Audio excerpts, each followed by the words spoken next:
Good morning, everyone. It is so good to see you. I hope you've been able to stay cool for these past few days. I know that for me, the heat made it so that I went out either early in the morning or in the evening, and the light at those times of days, um, it's just gorgeous. We sure do live in a beautiful part of the world. By now, we're pretty accustomed to gathering on Zoom, so you know the drill. We're going to keep you muted until we go into breakout rooms. You can switch between gallery and speaker view. If you're on a computer or a tablet, you can use the chat. Today, we're going to reflect together on the practice of radical honesty. Now, I mean something fairly specific when I say that. I'm not suggesting that we reject all social niceties or give one another license to be unkind. However, in times like these, times of uncertainty, stress, and transition, I think it's especially important for us to be able to open up, to be vulnerable and honest with one another about our own state of being, at least when we are in safe and trusted company. When we tell the truth about how we are doing, it allows us to connect more deeply with our own intuition, that still small voice that Parker Palmer calls the inner teacher. And it creates space for others to be more authentic, gives them permission to ask for and receive the support they need. This kind of radical honesty makes us stronger and more resilient, both as individuals and as a community. Now, it runs counter to the dominant culture, which fetishizes rugged individualism and that British stiff upper lip. And for some of us, it also runs counter to our personal preferences. So I'd invite you to consider this practice with a certain gentleness for all that it is radical. Simply hold this question with me. Can we love ourselves and one another enough to tell the truth about our lives? Now, let's begin centering down.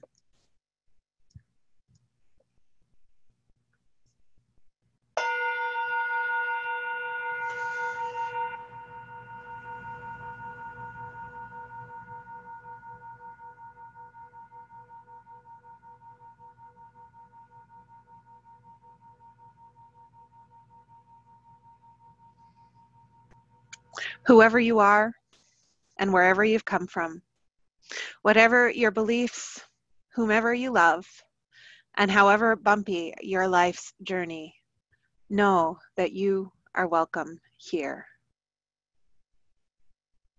Our opening words this morning are by my colleague, the Reverend Erica Hewitt. Put away the pressures of the world.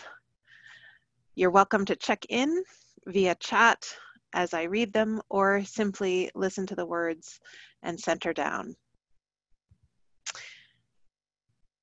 These are the words of Mary Oliver to start us off. You do not have to be good. You do not have to crawl on your knees for 100 miles through the desert, repenting. As we enter into worship, put away the pressures of the world that ask us to perform, to take up masks, to put on brave fronts. Silence the voices that ask you to be perfect. This is a community of compassion and welcoming. You do not have to do anything to earn the love contained within the fabric of this community. You do not have to be braver, smarter, stronger, better than you are in this moment to belong here with us. You only have to bring the gift of your body, no matter how able. Your seeking mind, no matter how busy. Your animal heart, no matter how broken. Bring all that you are and all that you love to this hour together. Let us worship together. I invite you now into song.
now into a time of meditation.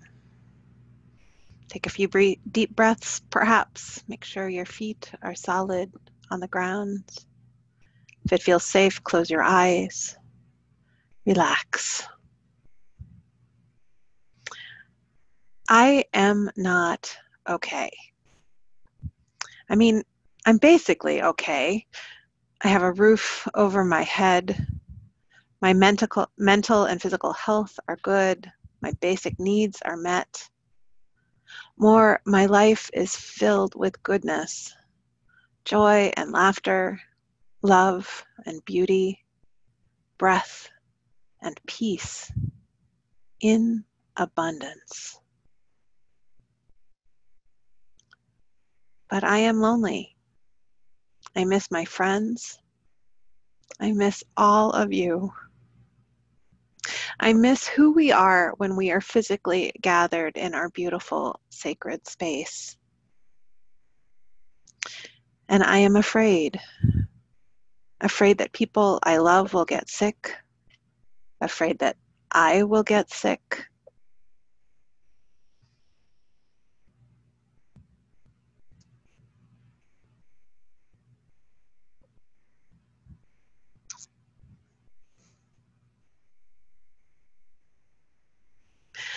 Afraid that the sickness in our nation will erupt in ways that cause even more harm to those who are hurting. Afraid that the sickness of our climate will cause even more harm to fragile ecosystems, threatening life itself.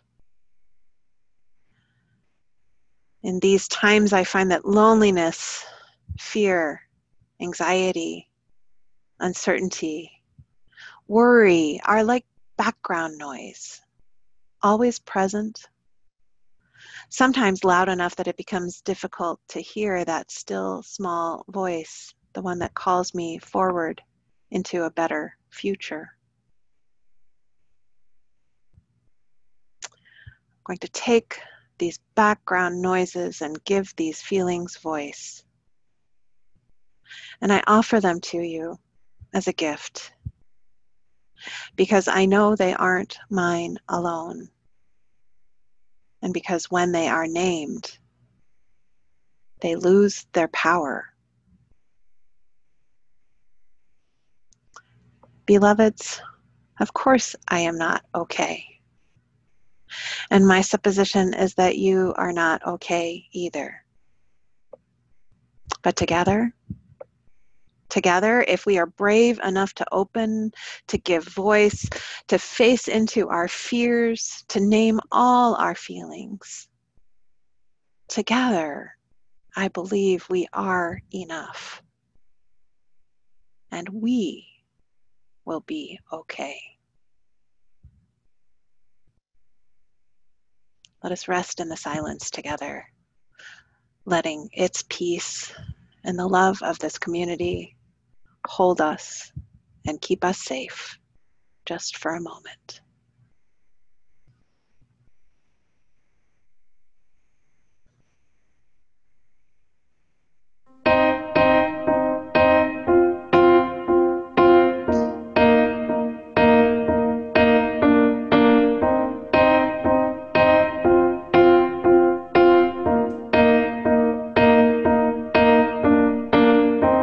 Stare at my reflection in the mirror. Why am I doing this to myself? Losing my mind on a tiny error. I nearly left the real me on the shelf.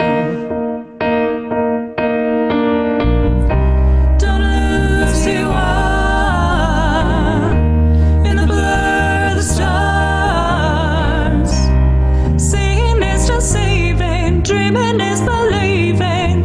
It's okay not to be okay. Sometimes it's hard.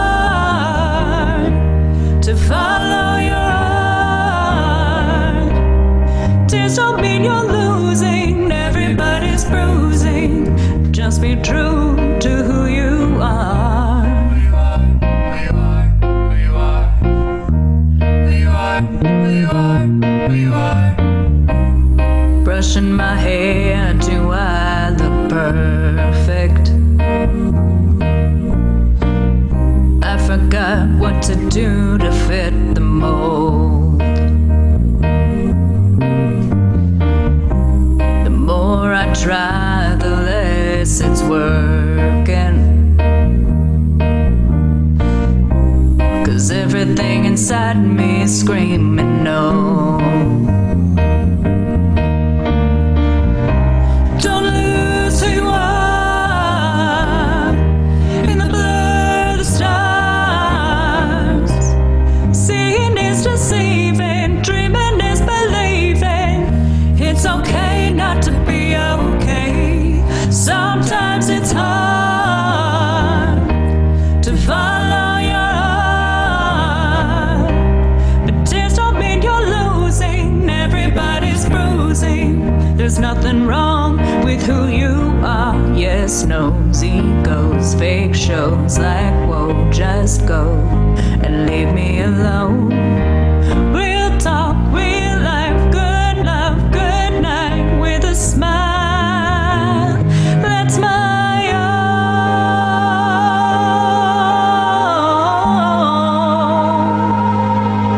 That's my own.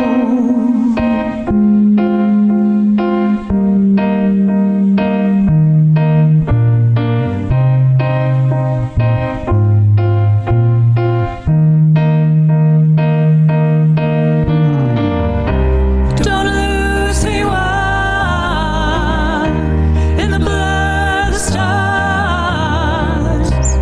Seeing is deceiving, dreaming is believing.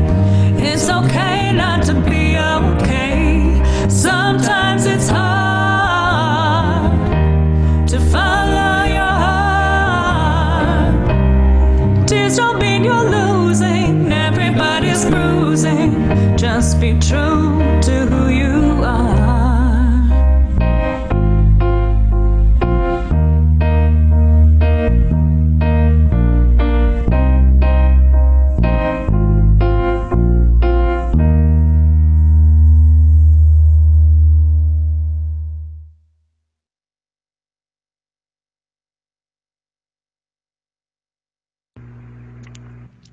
Our reading this morning comes from It's Okay That You're Not Okay, Meeting Grief and Loss in a Culture That Doesn't Understand by Megan Devine. Megan lost her beloved, Matt, suddenly and unexpectedly in a boating accident. The reading begins. When Matt died, I went looking for stories of people who had lived this kind of loss. I went looking for stories of people living in pain so huge it obliterated everything else. What I found were stories of how to get out of pain, how to fix it, how to transform grief as soon as possible. I read over and over that there was something wrong with me for being so upset. This is what happens when we only tell stories of how pain can be redeemed. We're left with no stories that tell us how to live in it. We have no stories of how to bear witness. We don't talk about pain that can't be fixed. We're not allowed to talk about it. We don't need new tools for how to get out of grief. What we need are the skills to withstand it in ourselves and in others. Collectively, we carry an immense backlog of grief that has never been heard simply because we have no story that helps us hear it. We need to tell new stories. We need new stories that tell the truth about pain, about love, about life. We need new stories of bravery in the face of what cannot be fixed. We need to do this for each other. We need to do this with each other because pain happens, grief happens. And pain is not always redeemed in the end or otherwise. Being brave, being a hero, is not about overcoming what hurts or turning it into a gift. Being brave is about waking up to face each day when you would rather just stop waking up. Being brave is staying present to your own heart when that heart is shattered into a million different pieces and can never be made right. Being brave is standing at the edge of the abyss that just opened in someone's life and not turning away from it or from them. Not covering your discomfort with a pithy, think positive emoticon. Being brave is letting pain unfurl and take up all the space it needs.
So, how am I really today? I am hanging in there. Hanging in there. I'm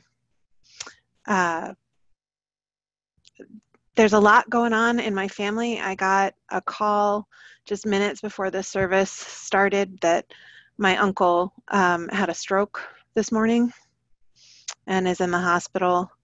This is just a few weeks after my other uncle died. I've got an aunt who has stage 4 lung cancer. It just feels like the generation above me is starting to leave, especially the men, and that's hard. I've got 3 young men living with me, all of whom have uncertain futures and spend way more time lounging around and playing on their computers than I appreciate. My marriage is we're still struggling we're trying to figure it out, but being married is hard. And then as far as my job goes, I've been here at the Unitarian Universalist Church of the Palouse for 8 years. This is the beginning of my 9th year with you, so it's been 8 full years. I adore my job. I adore this place. I feel like the luckiest minister in the world. And we've been doing this online church for 5 months, and I'll tell you what, the novelty has worn off. The novelty has completely worn off. I miss you. I miss your 3-dimensional physical bodies with an ache. I miss being in our sanctuary together and that feeling that we get when we're all in the same room. I keep closing my eyes when we sing and pretending that we're together in person, and it doesn't work. I miss you. And there's a way in which, this kind of ministry where I'm spending most of my time in front of the computer talking to a little dot, this is not what I signed up for. But it's also exactly what I signed up for, which is supporting and loving and weaving connections as fast and as hard as I can using whatever tools are available to me. So there's a way in which I'm doing the same work I've always done as a minister, but there are just these different modes of delivery. And one of the challenges is that there are a lot more modes. I really took for granted how much Sunday morning, how much I was able to do on Sunday morning when we were together in person. And now there's what we do on Zoom, and there's what I do on Facebook, and there's what I do via text and Facebook Messenger, and it's like, and phone calls and networks. It's people are connecting in a wider variety of ways, and so it's more difficult to keep those connections vibrant. I'm always feeling inadequate, always feeling like something's, one of the threads is slipping, and Lord knows I'm not doing it by myself. I'm so grateful to the lay pastoral ministers and all of the lay leaders in this church who are working just as hard, if not harder, as your staff are. And your staff team, by the way, is phenomenal. But I can't wrap my head around another year of this.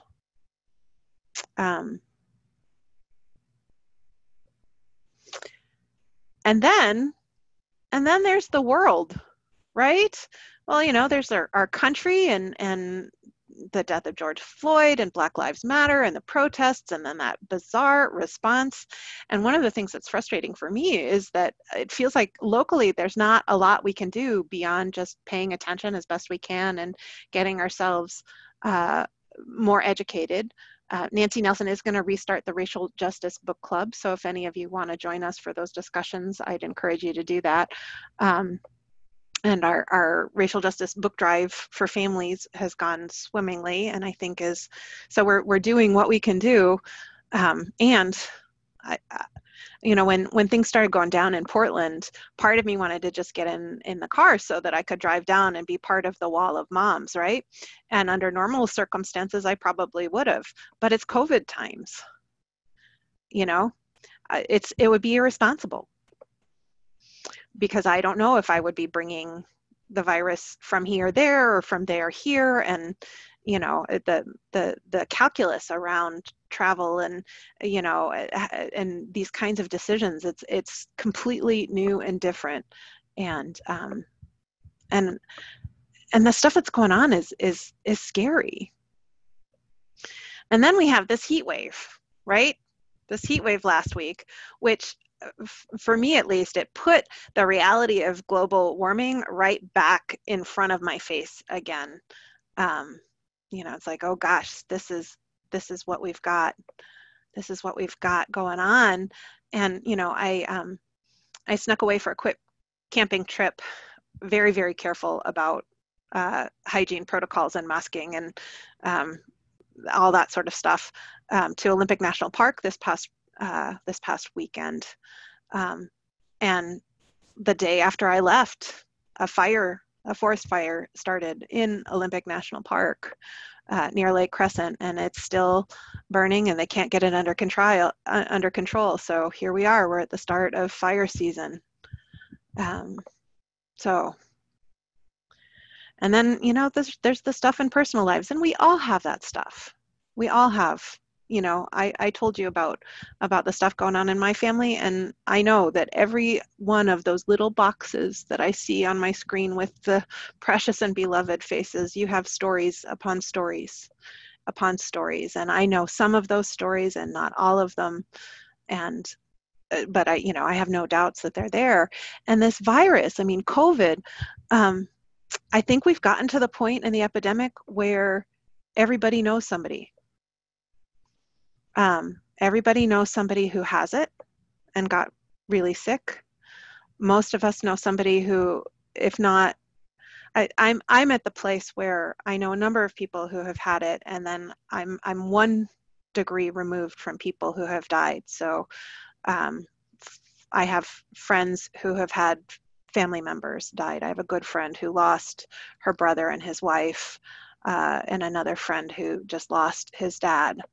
And I'm guessing that there are stories like that behind most of the little boxes on my computer screen as well. So it feels like we're on a roller coaster of loss and trauma and anxiety and then outrage, this steady diet of stress hormones every time we turn on the TV. And some of our key coping strategies aren't accessible to us at the moment. It's so important, I think, especially for the extroverts, to be together and to tell our stories, not just over Zoom or phone, but face to face. And so we're doing the best we can, right? We find new coping strategies. Some of them are healthy. You know, for me, I have been exercising like a fiend, and that's relatively good for my body. I've also been knitting a lot. And then I have less healthy coping strategies like binge watching, and with apologies to those of you who struggle with addiction, I'm going to confess that I've also been having wine a little bit more often than the once a week I had it before COVID. And my point is, I don't think we should be judging ourselves or each other. We can't indulge in feelings of shame or self-condemnation. When I'm working with a family after a loss, I tell them there are no rules. You do whatever you need to do to get through this. And I'm saying that to all of you now. There are no rules other than being kind to yourself and others. You do whatever it takes to get through this, whatever it takes to stay human. But I want to acknowledge that it's a moving target. And it's inevitable that for some of us, there are going to be times on this roller coaster when we are not okay. And part of that's because balance isn't stasis. Balance is about constant adjustments. You know, like on a tightrope, it's a million little minute muscular shifts in order to maintain balance. Or an airplane, when it's trying to get someplace, whether it actually gets there, it's not about setting a course and staying on it. It's about all of these little course corrections. As the wind moves you, you get back in the right direction. And the reason I'm preaching on what I'm preaching on today is that I think actually one of the biggest barriers to finding our balance is the fact that it's not easy for us to admit how hard it is. It's not easy for us to say, I am not okay. I've been wondering lately whether there's a generational component.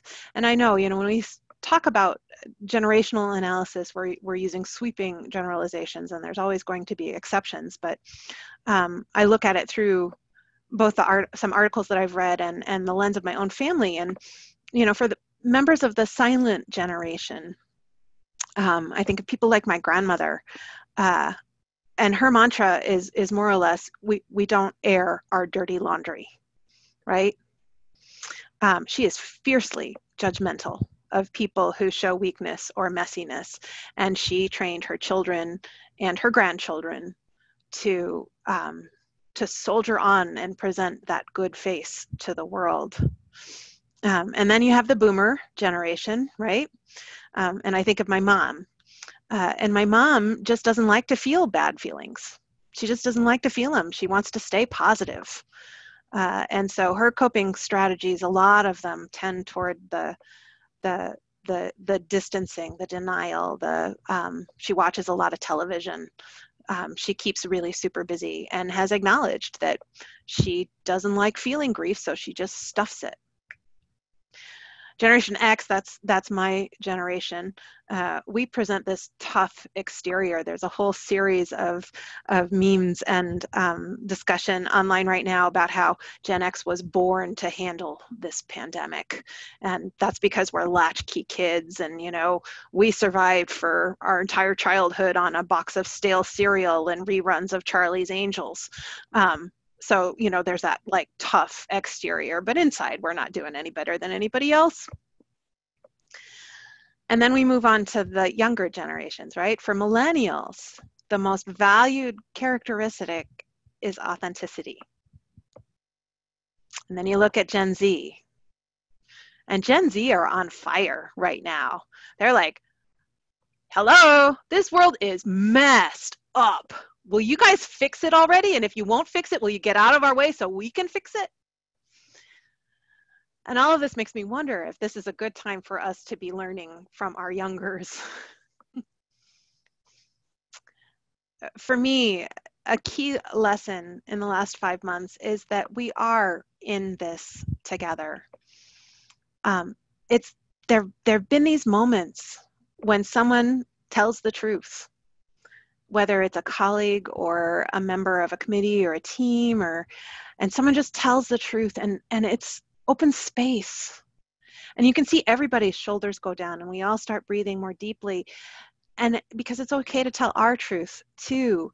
And as we speak, I mean, just like the little girl in the story, we just name the truth, and suddenly these big, hard, uncomfortable feelings, they get a little bit smaller and easier to hold. We can breathe again, and the way forward opens. I love Megan Devine's book that I used for the reading. And one of the key points that she makes is that our culture is hostile to people who are grieving. It is hostile to grief. And I would add, it's also hostile to people who are dealing with trauma, people who are anxious, and we see signs of it. I mean, that Gen Z, on the one hand, they're on fire to change the world. On the other hand, they have the highest rate of mental illness of any generation ever. Almost, I didn't pull the numbers, but a huge number of our young people are dealing with depression and anxiety and PTSD. So making space, that act of grace of making space for the hard things, for the grief, for the loss, for the trauma, that's a countercultural act. And I think it's one that we as a faith community are really called to engage in. Now, you're probably familiar with the work of Brené Brown. I love her TED Talk. If you have time, you might want to listen to it because she's so honest about her discomfort with the messiness and the hard feelings. One of the things that she says early on is that, she became a psychologist because life was messy and she wanted to clean it up and organize it and put everything into a bento box with the little separate containers. She wanted to take the messy topics like grief and shame and trauma and make them not messy. And over the course of her career, what she learned is that that's not possible and that it's not advisable. And she shifted her goal. She shifted her goal from making messy life tidy or organized to being wholehearted. She says, there was only one variable that separated the people who have a strong sense of love and belonging and the people who really struggle for it. And that was the people who have a strong sense of love and belonging believe they're worthy of love and belonging. That's it. They believe they're worthy. And that's a choice. Just believe. Just believe we are worthy. When I tell you that you are beloved, that you are worthy, that you belong in this community and in this world, when I tell you that your life is precious beyond all words, let it in. Let it in, and then you can live in a wholehearted way. We can live in a wholehearted way. Brown says, wholehearted people had the compassion to be kind to themselves first and then to others, because as it turns out, we can't practice compassion with other people if we can't treat ourselves kindly. Wholehearted people had connection, and this was the hard part. As a result of authenticity, they were willing to let go of who they thought they should be in order to be who they were. They fully embraced vulnerability. They believed that what made them vulnerable made them beautiful. They didn't talk about vulnerability being comfortable, nor did they really talk about it being excruciating. They just talked about it being necessary. End of the quote. Vulnerability is just necessary. It's not comfortable. It can be excruciating. And it's the only way. It's the only way. When we try to preserve an illusion of neatness, of being okay, when we fail to acknowledge the messiness of life, the pain, the grief, the trauma, we can't grow. We don't thrive. We can't find joy. I want to live wholeheartedly, and I want all of you to live wholeheartedly too. So I'm going to leave you with one last little true thing. It is so much easier to be brave, to be wholehearted, to admit that we're not okay when you're not the only one who's doing it. I am so glad to be in your company. I love you all so much. I miss you all terribly.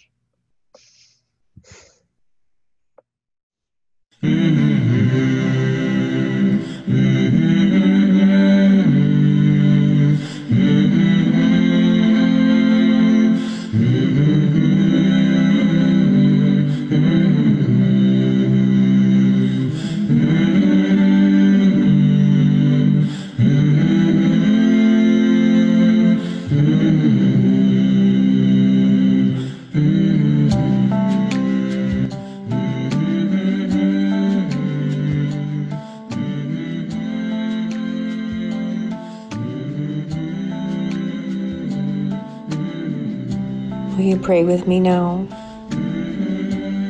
We need a prayer for all the stuck places.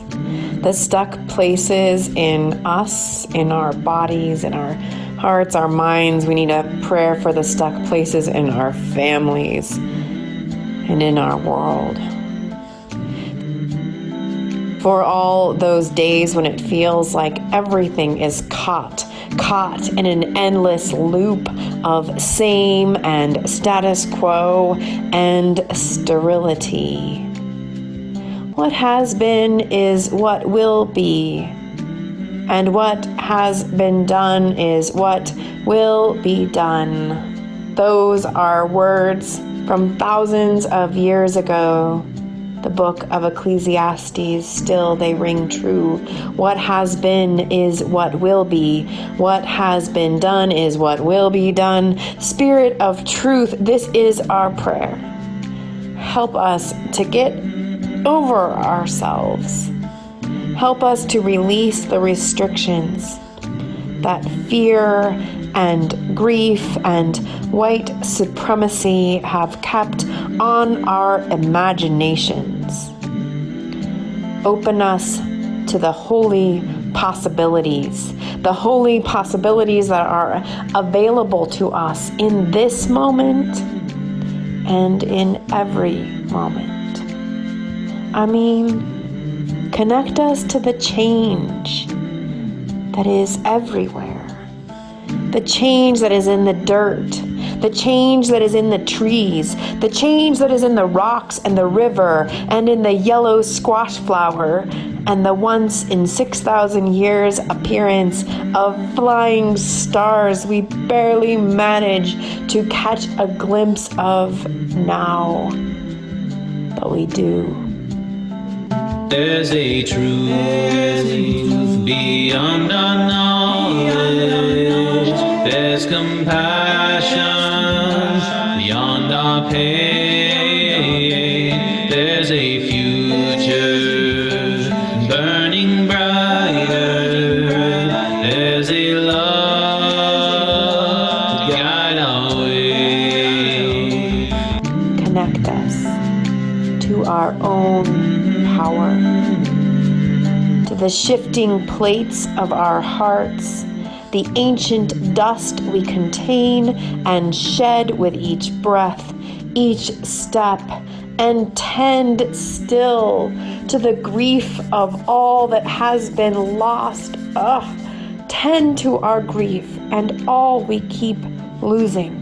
The unfair choices we're faced with, the no good options we find ourselves with, give us the courage to wail in anger so that we can make space in our lungs for a new song, a lullaby for all that is being born in this great and living darkness, the shadows of surprise and surrender, all that readies in us and in Dr. King's still worthy dream of beloved community. To change, to be changed, and to know it all as God. God is change.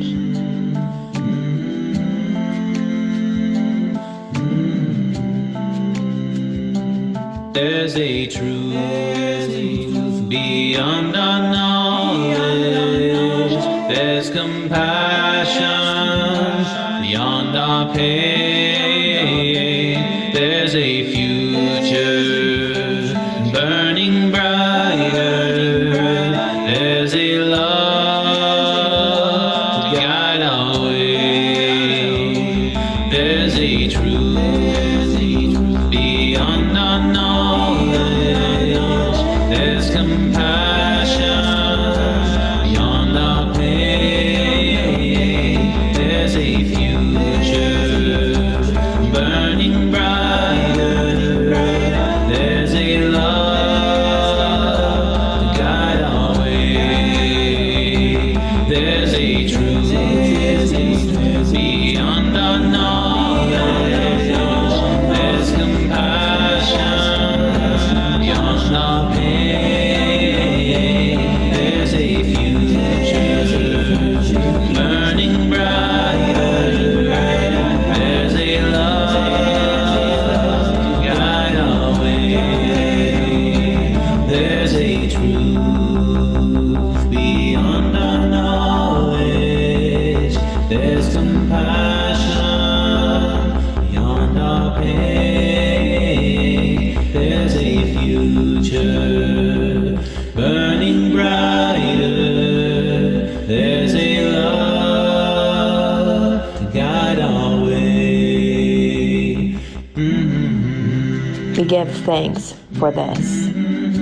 We call out with thanks for this. We sing out praise and gladness for this, that we can wake up to this world again, that we can wake up to its beauty, its possibility, that we can keep on getting into good trouble, like the prophet John Lewis said. We can keep on getting into good trouble, necessary trouble, and we can praise and give thanks that we just have the strength, and most of all, that we have the company to keep moving forward, eyes open into the dawning day. Amen, and blessed be. There's a truth beyond our knowledge. There's compassion beyond our pain. There's a future burning brighter. There's a love to guide our way. There's a truth beyond our knowledge. There's compassion beyond our pain. There's a future burning brighter. There's a love to guide our way. There's a truth beyond our knowledge. There's compassion beyond our pain. There's a future burning brighter. There's a love to guide our way.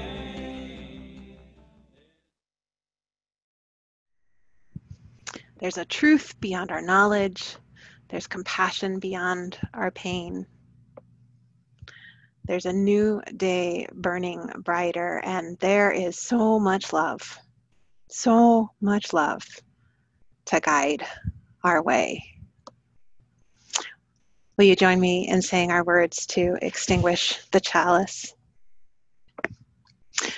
We extinguish this chalice that it might glow gently in our hearts. May it light our paths as we leave this place. May it guide our way until we are together again. And let's join in singing our benediction.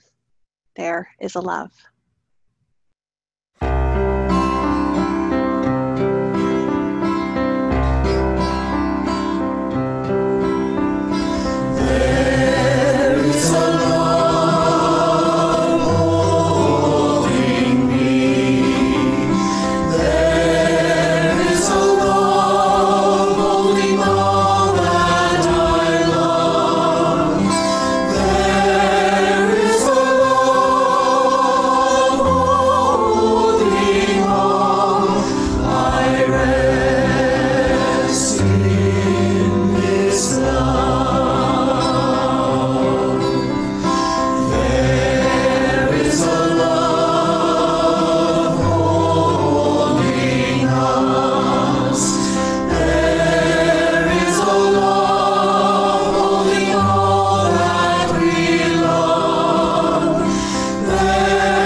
All right, beloveds.